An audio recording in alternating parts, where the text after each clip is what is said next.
Bonjour à tous. Je voudrais partager avec vous le psaume qui a été lu lors de notre mariage, le psaume 127. Et en particulier, les 2 premiers versets, nous aurons l'occasion un jour peut-être de lire les autres versets. Si l'Éternel ne bâtit la maison, ceux qui la bâtissent travaillent en vain. Si l'Éternel ne garde la ville, celui qui la garde veille en vain. En vain vous levez-vous matin, vous couchez-vous tard, et mangez-vous le pain d'affliction.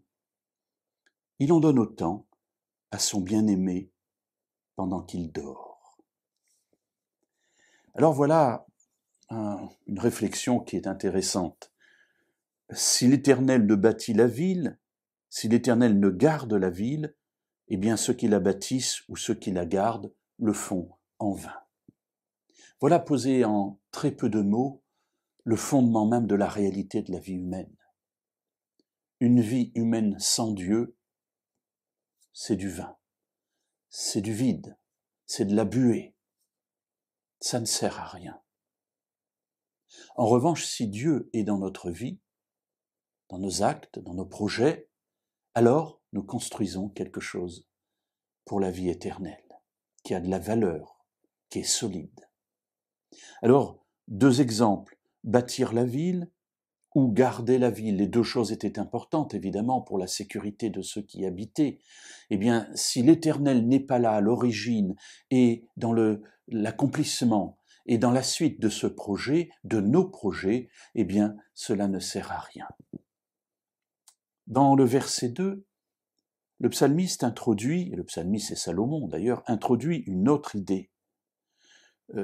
Quand vous vous levez tôt le matin, quand vous vous couchez tard, pour vraiment vous harasser de travail, et même si vous mangez, alors il nomme ce pain d'affliction, c'est-à-dire que vous êtes accablé par l'affliction tellement vous travaillez dur pour gagner votre vie, pour aller jusqu'au bout de votre vie. En vain faites-vous cela. Vous savez pourquoi ? Pendant que le bien-aimé dort, Dieu lui donne ce dont il a besoin. Alors cela vous rappellera peut-être une parole de Jésus, cherchez premièrement le royaume de Dieu et sa justice, et tout cela, c'est-à-dire le vêtement, le dormir, le manger, le boire, vous sera donné par-dessus. C'est exactement ce que dit Salomon ici. En vain, vous levez-vous matin, vous couchez-vous tard et mangez-vous le pain d'affliction. Il en donne autant à son bien-aimé pendant qu'il dort. Mes amis, voilà, la Bible nous enseigne que pour vivre heureux, pour vivre apaisé dans ce monde, il nous faut développer notre relation avec Dieu et devenir son bien-aimé.